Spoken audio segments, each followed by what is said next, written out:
ഞാൻ പാണനല്ല പറയലല്ല പുലയനല്ല നീ തമ്പുരാനുമല്ല ആണേലൊരു മയിരുമില്ല കപട ദേശവാദി നാട്ടിൽ മത ജാതി വ്യാധി തലവനില്ല ആദി നാട് ചുറ്റിടാൻ നിന്റെ നികുതി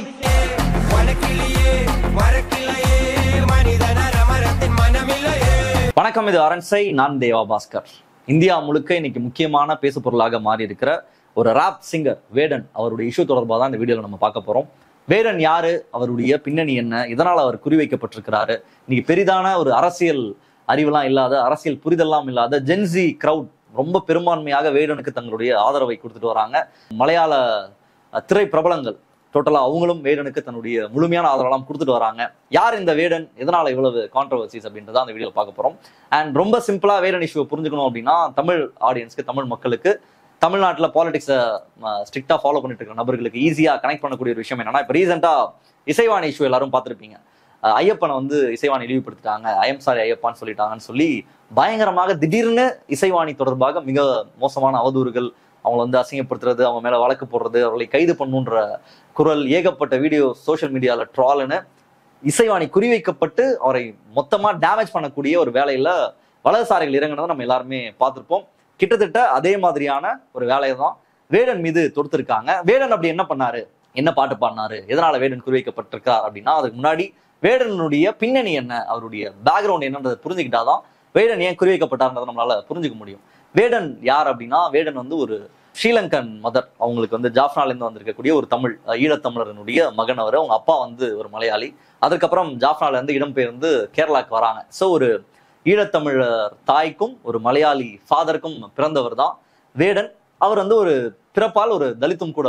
அவர் திரிசூர் ரயில்வே ஸ்டேஷன் பக்கத்தில் இருக்கக்கூடிய ஸ்வப்ன பூமி அப்படிங்கிற அந்த ஏரியால தான் வளர்றாரு. அது ஒரு தலித் குடியிருப்பு, தலித் காலனி. அது அங்கதான் அவருடைய சைல்டுஹுட், அவருடைய வளர்ப்பு எல்லாமே அங்கதான் இருந்திருக்கு. அங்க இருக்கக்கூடிய ஒரு பள்ளிக்கூடத்துல தான் படிக்கிறாரு. அங்க படிச்சுட்டு அதுக்கப்புறம் பெருசா படிப்புல எதுவும் பண்ண முடியல. அதுக்கப்புறம் லைஃப்ல அச்சீவ் பண்ணுன்ற ஆசை இருக்கு. அப்புறம் ஒரு எடிட்டர் நடத்தக்கூடிய ஒரு ஸ்டுடியோல போய் வேலை பார்க்கறாரு, எடிட்டிங் ஸ்டுடியோல போய் வேலை பார்க்கறாரு. அப்பதான் அவருக்கு ராப் மியூசிக் தொடர்பான அந்த இன்சைட்ஸ் எல்லாம் கிடைக்குது. அதுக்கு முன்னாடி படிச்சு முடிச்சுட்டு கன்ஸ்ட்ரக்ஷன் சைட்ஸ்ல வேலை பார்த்துட்டு இருக்காரு. ஒரு கன்ஸ்ட்ரக்ஷன் ஒர்க்கரா அவருடைய வேலையை செஞ்சுட்டு இருந்திருக்காரு. அதுக்கப்புறம் ஒரு எடிட்டிங் ஸ்டுடியோல ஜாயின் பண்றாரு. அந்த ஸ்டுடியோல ஒரு ஸ்டுடியோ பாயா, ஒரு ஆஃபீஸ் பாயா வேலைக்கு ஜாயின் பண்றாரு.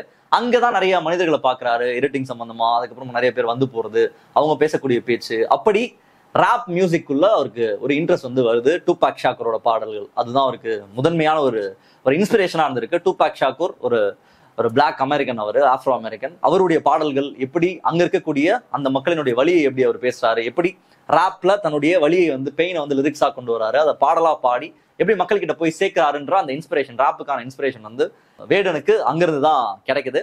அதற்கப்புறம் நிறைய பாடல்கள் கேட்கறது, அப்புறம் எமினமோட பாட்டு, நம்மளுடைய தமிழ் அறிவினுடைய ராப், இது எல்லாமே அவருக்கு ரொம்ப இன்ஸ்பயர் ஆகுது. அதற்கப்புறம் அவருடைய பெயின் எல்லாத்தையும் அவர் லிரிக்ஸா கன்வெர்ட் பண்ணி அதை பாடலா வடிவமைக்கக்கூடிய அந்த வேலையை செய்ய ஆரம்பிக்கிறாரு. அப்படிதான் அந்த ஒரு இசைக்கலைஞனா அவர் உருவாகிறாரு.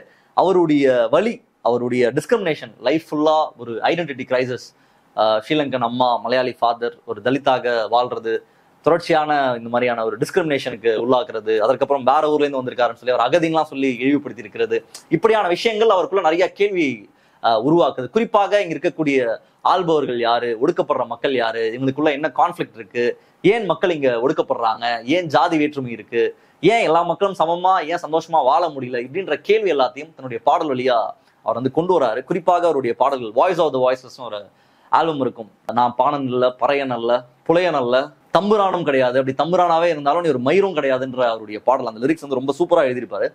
படிக்க ட்ரை பண்றாங்க.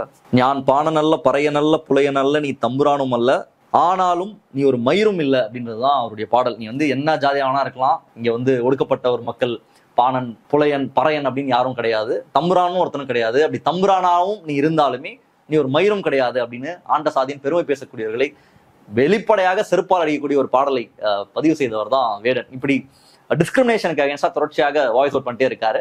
அண்ட் அவர் அதோட நின்றுட்டாரான்னு கேட்டீங்கன்னா கிடையாது. அவருடைய பாடல் அவ்வளவு சூப்பரா இருக்கு, ரொம்ப ராவா இருக்கு, ரொம்ப வெளிப்படையா மக்கள் கூட கனெக்ட் ஆகுது அவர் பாடக்கூடிய பாடல்.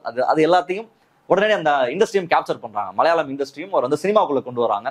குறிப்பா குத்தந்திரம்னு ஒரு பாட்டு இருக்கும். மஞ்சுமல் பாய்ஸ்ல வந்து அவங்க அந்த ட்ரிப் போறதுக்கு ஸ்டார்ட் பண்ணும்போது ஒரு பாட்டு வந்து போட்டிருப்பாங்க. அதுல நிறைய ராப் சாங்ஸ்லாம் வரும். அதுவுமே அவருடைய பாடல் தான். அந்த பாடல்ல பாடுறது அப்படின்னு சொல்லி இண்டிபெண்டா ஒரு ராப் சிங்கரா உருவாகி மேடை பாட ஆரம்பிச்சு பல இடங்களை தொடர்ச்சியாக பாட ஆரம்பிச்சு இங்க தமிழ்நாட்டுல மார்கழியில் மக்கள் இசை நீலம் பண்பாட்டு மையம் நடத்தக்கூடிய அந்த நிகழ்ச்சிக்கும் வந்திருக்காரு. அந்த நிகழ்ச்சிக்கும் வந்து அவருடைய பாடல்கள்லாம் பாடியிருக்காரு.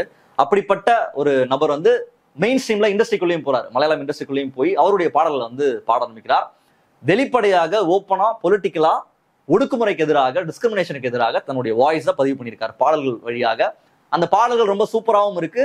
ரொம்ப என்ன சொல்றது, ரொம்ப ராவா எனர்ஜெட்டிக்கா வெளிப்படையாக இங்க இருக்கக்கூடிய அதிகார வர்க்கத்தை, இந்த சாதியை பாதுகாக்கக்கூடிய அமைப்புகளை, இந்த டிஸ்கிரிமினேஷனை பாதுகாக்கக்கூடிய அமைப்புகளை செருப்பால் அடிக்கிற மாதிரியான பாடல்களை அவர் இயற்ற தொடங்கி அது மக்களிடையே ஒரு பெரிய அங்கீகாரத்தையும் பெற ஆரம்பிச்சது. அவருடைய பறை வைத்து அவர் செய்யக்கூடிய பாட்டா இருக்கலாம், அல்லது அவருடைய த வே ஹி கேரி ஹிம்செல்ஸ், அவர் வந்து ஒரு சிங்கரா அவரை தன்னை காமிச்சிக்கிறது, இது எல்லாமே ரொம்ப பயங்கரமா ரொம்ப பார்க்கவே சூப்பரா இருக்கும். இப்படி ஒரு ப்ராமினென்டான பொசிஷனை கேரளா இண்டஸ்ட்ரியில ஒரு மார்க்கை வந்து தொடர்ச்சியா அவர் பதிவு பண்ணிட்டே வந்திருக்காரு. ஸோ இதுதான் வேடனுடைய பின்னணி அப்படின்றது. வெளிப்படையாக ஆளக்கூடிய பாஜக அரசை தன்னுடைய பாடல்கள்ல தோல்விக்கக்கூடிய ஒரு நபர் தான். ஸோ இப்படி எல்லாம் அவர் வளர்ந்து வர்றது ஆப்வியஸா யாருக்கண்ண உறுத்தும்? இப்படி ஒரு சிங்கர் பாடி வராரு, டிஸ்கிரிமினேஷன் தப்பு, ஜாதி மதம் கிடையாது, நீ ஆண்டானா இரு, என்னவானா இந்த மயிராவானா இருந்துட்டு போன்னு பேசுறது, இதெல்லாம் யாருக்கு உறுத்தும் அப்படின்னா இந்த சாதியை பாதுகாக்கக்கூடிய இந்த டிஸ்கிரிமினேஷன் இங்க அப்படியே இருக்கணும், இங்க பொண்ணுங்க இப்படிதான் இருக்கணும், தலித்துன ஒருத்தவங்க வேணும், அவங்கள வந்து டிஸ்கிரிமினேட் பண்ணணும், டிஸ்கிரிமினேஷன்லாம் வந்து ஒண்ணுமே கிடையாது, சாதி ரொம்ப அழகான சொல்லக்கூடியவர்கள்லாம் யாரோ எல்லா ஊர்லயும் யாரா இருப்பாங்களோ அவர்களுக்கு இது கண்ணை உறுத்துது. உடனடியாக வேடன் வந்து குறிவைக்கப்படுறாரு. அவர் மேல வந்து பேக் டு பேக் கேசஸ் வந்து போட்டுட்டே இருக்காங்க. அவர் மேல வந்து அவருடைய அபார்ட்மெண்ட்ல 6 கிராம் கஞ்சா வந்து நாங்க எடுத்திருக்கோம்னு சொல்லி அவர் மேல ஒரு கேஸ். அந்த கேஸ்ல வந்து இது ரொம்ப மினிமல் பொசிஷன் தான் சொல்லிட்டு இதுல ஒரு பெயிலபிள் செக்ஷன் தான் சொல்லிட்டு அவர் பெயில ரிலீஸ் ஆகிறாரு. உடனடியாக அவர் மேல இன்னொரு கேஸ் அவர் வந்து அவர் போட்டிருக்க செயின்ல வந்து ஒரு சிறுத்தையோட பல்ல வந்து போட்டிருக்காரு. வைல்ட் லைஃப் ப்ரொடெக்ஷன் ஆக்ட், இவர் வந்து சிறுத்தையை அடிச்சு காலி பண்ணி அந்த பல்ல பிடிங்கி வந்து போட்டிருக்காரு, என்னென்ன பண்ணிருக்காருன்னு சொல்லி உடனே வைல்ட் லைஃப் ப்ரொடெக்ஷன் ஆக்ட்ல ரொம்ப சீரியஸா அவர் மேல ஒரு கேஸை போட்டு அதுல அரெஸ்ட் பண்ணி இப்படி பேக் டு பேக் அவரை அரெஸ்ட் பண்ணி அதுக்கப்புறம் இதெல்லாம் ஏன் நடக்குது அப்படின்னு பார்க்கும்போது உடனடியாக ஒரு நபர்களாக வராங்க. நம்ம ஊர்ல எப்படி இசைவாணி முதல்ல இந்த மாரிதாஸ் மாதிரியான பாஜகவினுடைய அடிமைகள் எப்படி பண்ண ஆரம்பிச்சாங்களோ அந்த மாதிரி அங்க ஒருத்தங்களா வராங்க.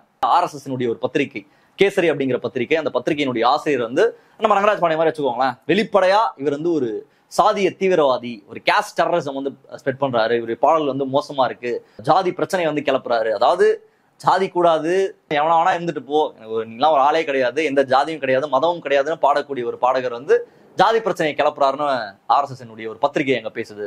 உடனடியாக VS மினிமோல்னு ஒருத்தங்க NIAக்கு எழுதுறாங்க உடனடியாக கடிதத்தை. இது வந்து பிரதமரை அசிங்கப்படுத்தியிருக்காரு, பாஜகவை இழிவுபடுத்தி பிரதமரை வந்து ரொம்ப மோசமா சித்தரிச்சிருக்காரு, இவர் வந்து ஒரு ஸ்ரீலங்கன் தமிழ் ஈழ அகதி, இவர் ஈழத்தினுடைய பேக்ரவுண்ட் இவருக்கு இருக்கு, இதனுடைய தொடர்பு இருக்கு, அது இதுன்னு சொல்லி இவரை வந்து விசாரிக்கணும், இவர் வந்து கள்ளத்தனமாக இங்க வந்தாரா, யார் இவரு? இப்ப தமிழ்நாட்டுல வந்து யாராவது ஒருத்தங்க, தமிழ்நாடுல வலதுசாரிகளுடைய மொத்த அஜெண்டாவே என்ன, யாராவது ஒருத்தங்க கேள்வி கேட்டாங்கன்னா நீ யாரு, நீ முஸ்லிமா, நீ கிறிஸ்டியனா, நீ வந்து ரைஸ் பேக் கன்வெர்ட்டா, நீ வந்து தொப்பியா, உடனடியாக அவங்க ஐடென்டிட்டி, நீ எங்க இருக்க, நீ வந்து ஒரு இப்ப எதுவுமே கண்டுபிடிக்க முடியல, நீ என்ன பாலிடிக்ஸ் பேசுற, ஓ நீங்க வந்து லெஃப்ட் விங்கா, டேய் பிரச்சனைக்கு பதில் சொல்றா, ஏன்டா இவ்வளவு கேவலமா நீ ஆட்சி நடத்திட்டு இருக்க, ஏன் இப்படி மட்டமா மனுஷங்களை நடத்துறன்ற ஒரு கேள்வி அவனாவது கேட்டா உடனடியாக அவனுடைய அடையாளம் யாரு, அவன் என்ன பின்னணியில இருக்கான், உடனே அவனுடைய அடையாளத்தை தேடி எப்படி அவங்களை அசிங்கப்படுத்தி அவங்களை கேன்சல் பண்ற வேலையை செய்வாங்களோ அதே மாதிரி அவர் கேட்ட கேள்விகளுக்கான பதிலாம் எதுவுமே கிடையாது. ஜாதி பிரச்சனைக்கான பதிலை கொடுத்துருக்காங்கன்னா கிடையாது, துப்பே கிடையாது. ஆனால் இவருடைய பின்னணி வந்து அங்க இருக்கு இங்க இருக்குன்னு சொல்லி உடனடியாக இவரை பயங்கரமா இவரை காலி பண்ணி NIAக்கு உடனே கடிதம், இவரை வந்து செக் பண்ணணும், இவர் விசாரிக்கணும், இவர் யாருன்றத தெரிவிக்கணும்னு சொல்லிட்டு NIAக்கு ஒரு கடிதம். இன்னொரு அம்மா, அவங்களும் வலதுசாரி தான், ஹிந்து ஐக்கிய வேதி அதனுடைய தலைவர். அவர் வந்து என்ன பாட்டு பாடுறாரு, ராப்புக்கும் தலித் மக்களுக்கும் என்ன சம்பந்தம், அவங்க ஏன் வந்து இந்த மாதிரி பாட்டெல்லாம் பாடுறாரு, இதெல்லாம் அதுக்கும் அவங்களுக்கு எதுவும் சம்பந்தமே கிடையாது, அதான் நம்ம தலித் கலாச்சாரத்துல உள்ள பாட்டா, அவர் என்ன இப்படி ட்ரெஸ் பண்ணியிருக்காரு, என்ன இப்படி பாட்டு பாடுறாரு, ரொம்ப கேவலமா பாட்டு பாடுறாரு, ரொம்ப அவங்கள ஷேம் பண்ணி அசிங்கப்படுத்தி ஒரு அறிக்கையை வந்து கொடுத்துருந்தாங்க. உடனடியாக அதுக்குமே வந்து வேடன் வந்து ரியாக்ட் பண்ணியிருந்தாரு. எனக்கு வந்து கிளாசிக்கல்லாம் பாடணும்லாம் இன்ட்ரெஸ்ட்லாம் கிடையாது, என்னோட குரலுக்கு எது சூப்பரா இருக்குமோ, என்னால் எதை கத்துக்க முடியுமோ, எதை பாட முடியுமோ, எதை பாடுறதுக்கான ஸ்பேஸ் இங்க இருக்கோ அந்த பாட்டை என்னால பாடுவேன். அண்ட் வந்து ஒருத்தங்களுக்கு இந்த பாட்டு வராது, இது என்ன பாட்டு, தலித்துகளுக்கு எப்படி ராப் வரும்னு கேட்கறதெல்லாம் அவங்களுடைய சாதிய புத்தியை வெளிப்படுத்துதுன்றத வேடன் வந்து தெரிவிச்சிருக்காரு. இப்படி வலதுசாரிகள் RSS பத்திரிகை, BJP ஒரு கவுன்சிலர் மினிமோல் தான் பிரதமரை அசிங்கப்படுத்திருக்காங்க, NIA கடிதம் எழுதியிருக்காங்க. இப்படி வலதுசாரிகள் மொத்தமாக குதிச்சிருக்காங்க. உடனடியாக இவரை பேக் பண்ணக்கூடிய வேலையை, நாங்க வந்து வேடன் பக்கத்துல தான் இருக்கோன்ற வேலையை CPM எடுத்திருக்காங்க. ஆளக்கூடிய கேரளாவை ஆளக்கூடிய மார்க்சிஸ்டுகள் வேடன் பின்னாடி நாங்க இருக்கிறோன்ற அதை வந்து சொல்லாம சொல்லிட்டே தான் வராங்க. MP ஜான் பிரிட்டாஸ் வந்து வேடனுக்கு ஆதரவாக அறிக்கை விட்டிருக்காரு. அண்ட் இப்படி பேசக்கூடிய பாஜக சங்கிகளுக்கு பதிலடியாக அவன் வாயிலிருந்து விஷம் தான் வரும், அந்த விஷத்தை தான் வேடனுக்கு எதிராக கக்கிட்டு இருக்காங்க. இதுக்கு வேடன் வந்து பதில் கொடுப்பாரு. இதை வந்து நம்ம அக்செப்ட் பண்ணிக்க கூடாது அப்படின்ற கருத்தை வந்து அங்க இருக்கக்கூடிய மார்க்சிஸ்ட் தலைவர்கள் தெரிவிச்சிருக்காங்க. மம்முட்டி வந்து வேடனுக்கு ஆதரவாக பேசியிருக்காரு, பிருத்விராஜ் வந்து வேடனுக்கு ஆதரவாக பேசியிருக்காரு. இப்படி பெரிய ஒரு ஆதரவு கூட்டம் வந்து வேடனுக்கு உருவாயிட்டு வரதை நம்மளால பார்க்க முடியுது. இன்னும் வெளிப்படையாக சொல்லணும்னா மார்க்சிஸ்ட் கட்சியினுடைய CPM கட்சியினுடைய 4வது ஆண்டு செலிப்ரேஷன்ல வேடன் வந்து பாடுறாரு. முதல்ல வந்து அவர் பாடுறதாக இருந்தது. அதுக்கப்புறம் இந்த கேஸ்லாம் வந்த அப்புறம் அவர் பாடுறதுல இருந்து ரிலீவ் பண்ணியிருந்தாங்க. அதுக்கப்புறம் ஒரு பெயில திரும்ப வந்த உடனே அரெஸ்ட் ஆன அப்புறம் அவர் ரிலீவ் பண்ணியிருந்தாங்க. அப்புறம் அவர் திரும்ப பெயில வந்த உடனே அவர் திரும்ப பாடுறாரு அப்படின்றத அறிவிச்சிருக்காங்க. வெளிப்படையாக CPM கட்சி வேடனுக்கு தன்னுடைய ஆதரவை தெரிவிச்சிருக்காங்க. இன்னொரு பக்கம் அவரை பாய்ந்து பராண்டக்கூடிய வேலையை வலதுசாரிகள் வந்து பண்றாங்க. இது வந்து சோகம் என்ன அப்படின்னா, இப்படியெல்லாம் ஒரு கலைஞனை வந்து தடுத்துட முடியுமா? நீங்க வந்து ஒரு கேஸ் போட்டு அவரை வந்து அரெஸ்ட் பண்ணி அவரை முடக்கி ஒரு கலையை, ஒரு ஆர்ட் ஃபார்மை, ஒரு ஆர்டிஸ்டை தடுக்க முடியுமான்னு கேட்டீங்கன்னா அன்பார்ச்சுனேட்லி அதுக்கான வாய்ப்புன்றது கிடையவே கிடையாது. இது எல்லாம் உடைச்சிட்டு வர்றதுதான் ஒரு கலைப்படைப்பு அப்படின்றது. இன்னும் உண்மையா சொல்லணும் அப்படின்னா, ஒரு ஆர்ட் ஃபார்ம் உருவாகிறது அப்படின்றதே ஒரு மிக கொடூரமான அப்ரஷன்ல இருந்து, ஒரு கொடூரமான டிஸ்கிரிமினேஷன்ல இருந்து தான் ஆர்ட் ஃபார்ம் தங்களை எப்படியாவது அதுல இருந்து அந்த கேள்வியை கேட்கணும். எனக்கு ஏன் இப்படி நடக்குது, எனக்கு ஏன் என் லைஃப் ஏன் இவ்வளவு கஷ்டமா இருக்கு, என்னோட பிரச்சனைய வெளியில பெருசா பேசப்படல, ஏன் பேசலன்ற இடத்துல இருந்து தான் ஒரு கலைஞர் வந்து உருவாகுறான். அந்த ஆர்ட் ஃபார்ம் தான் ரொம்ப ஸ்ட்ராங்கா, ரொம்ப ஸ்ட்ரைக்கிங்கா வந்து இருக்கும். இன்னும் ஈஸியா புரிஞ்சுக்கணும்னா, மோகன்ஜி நிறைய நம்ம வந்து படம் பார்க்குறோம், ரொம்ப நார்மலான படம்லாம் பார்க்குறோம், கமர்ஷியலா பயங்கர என்டர்டைன்மெண்ட் வேல்யூ இருக்க படம்லாம் பார்க்குறோம். பட் எது நிக்குது அப்படின்னா, மக்களோட பிரச்சனையை பேசுற, மக்களோட வலியை பேசுற, மக்களினுடைய பிரச்சனையை பேசக்கூடிய படமாக எது இருக்கோ, எந்த திரைப்படங்கள்லாம் வருதோ அதுதான் ஸ்ட்ரைக்கிங்கா இன்னைக்கு வரைக்கும் பேசப்படுது, உலக சினிமாவா கொண்டாடப்படுது. எந்த ஆர்ட் ஃபார்மானா எடுத்துக்கலாம், அது லிட்ரேச்சரா எடுத்துக்கலாம், சினிமாவா இருக்கலாம், மியூசிக்கா எடுத்துக்கலாம், எது எடுத்தாலும் மக்களோட பிரச்சனையை யார் பேசுறாங்க, அவங்களுடைய பெயினை வந்து யார் ரிஃப்ளெக்ட் பண்றாங்க, இங்க கேட்காத கேள்வியை யார் கேட்கிறாங்களோ அவங்க தான் கொண்டாடப்படக்கூடியவர்களாக, கலைஞர்களாக மாறப்படுறாங்க. மோகன்ஜிலாம் வந்து எத்தனை படம் எடுத்தாலும், இங்க இருக்கிற டிஸ்கிரிமினேஷன் நியாயப்படுத்தி படம் எடுத்தாலும் அவெல்லாம் கொண்டாடப்படுறான்னு கேட்டீங்கன்னா, ரியல் லைஃப்ல பிரசன்ட்லேயே கொண்டாடப்பட மாட்டாங்க. அப்படி ஒரு படம் வேணா ஓடலாம், இருக்கிற ஜாதி அரிப்பு தீர்த்துக்கிறதுக்கு ஒரு படம் வேணா ஓடலாம். ஆனா யாருடைய படம் இங்க நின்று பேசும்னா ரஞ்சிதோட படம் தான் பேசும், மாரி செல்வராஜ் படம் தான் பேசும். ஏன்னா இங்க இருக்கக்கூடிய தப்பை, இந்த சொசைட்டில இருக்கக்கூடிய டிஸ்கம்ஃபர்ட்டை அவங்க கேள்வி கேட்கிறாங்க. எல்லாரும் சந்தோஷமா வாழணும், எல்லாருக்கும் எல்லாமே கிடைக்கணும் அப்படின்றதான் அவங்களுடைய பார்வையாக இருக்கு. அப்படிப்பட்ட ஒரு பார்வை கொண்டவர் தான் வேடன். குறிப்பாக மார்க்சினுடைய ஐடியாலஜி, அம்பேத்கருடைய ஐடியாலஜி, பெரியாரினுடைய கருத்துக்களை மக்கள்கிட்ட கொண்டு போய் சேர்க்கணும், எல்லாரும் சமம் அப்படின்றத வலியுறுத்தணுன்றது தான் அவருடைய டோட்டல் ஜேர்னியாவே இருந்திருக்கு. அதாவது அவருடைய பாடல் தொடங்குனதே அங்க இருந்து தான், ஒரு டிஸ்கிரிமினேஷன்ல இருந்து, ஒரு பிரச்சனையில இருந்து, ஒரு இஷ்யூல இருந்து தான் அவர் ரைஸ் ஆகியே வந்திருக்காரு. ஸோ இந்த இஷ்யூலாம் வேடன் வந்து முடக்கணுமான்னு கேட்டா நிச்சயமாக இதெல்லாம் முடக்காது. இன்ஃபேக்ட் இன்னும் அதிகமான உயரங்களுக்கும் அதிகமான மக்கள் ஆதரவையும் வேடன் இந்த விவகாரங்கள் மூலமாக பெற்றிருக்கிறார் அப்படின்றது தான் உண்மை. ஒரு ரிப்போர்ட்ல சொல்லியிருக்காங்க கேரளால, இது வரைக்கும் அந்த இஷ்யூல அவர் மாட்டி அவர் சிறைக்கு போயிட்டு பெயில வெளியே வந்த அப்புறம் நடந்த ஈவெண்ட்ஸ் தான் இது வரைக்கும் கேரளாவில் நடந்த ஒரு மிகப்பெரிய மாஸ் ஈவெண்ட்ஸ். கேரளாவில் கொடிகட்டி பறந்த ஒரு புகழ்பெற்ற ஒரு சிங்கர் அப்படின்னா ஏசுதாஸ் அவர்கள். அவருடைய நிகழ்ச்சியை தாண்டி வேடனுக்கு நீ கூட்டம் வந்து சேர்ந்திருக்கு அப்படின்றதுதான் அபிஷியல் ரிப்போர்ட். ஸோ அந்த இடத்த வந்து வேடன் அடைஞ்சிருக்காரு. அப்படி வேடன் அந்த உயரத்தை அடைந்ததற்கான காரணம் அவர் எடுத்துக்கொண்ட பாலிடிக்ஸ், அவர் பேசக்கூடிய கருத்து, அவருடைய பாடல், அவர் பாடலுடைய வரிகள். அந்த வேடன் பக்கம் நாமளும் நிற்கிறோம் அப்படின்றதான் நம்மளுடைய கருத்து. உங்களுடைய கருத்து என்ன அப்படின்றத கமெண்ட்ல போடுங்க. மற்றவர்கள் சந்திப்போம். நன்றி, வணக்கம். அரண்சை நண்பர்களுக்கு வணக்கம். அரண்சை ஊடகம் சுயேட்சையாக இயங்குவதற்காகவே உருவாக்கப்பட்டது. நாம் செய்கிற வேலை உண்மையிலேயே மக்களுக்காக செய்கிறோம் என்பதை நீங்கள் நம்பினால், வாய்ப்பு இருந்தால் இந்த ரேசர் பே QR கோடுக்குள்ளே நீங்கள் வந்து அதை ஸ்கேன் பண்ணி எங்களுக்கு உங்களால் இயன்றதை, விருப்பம் இருந்தால் ஆதரவு தெரிவிக்கலாம்.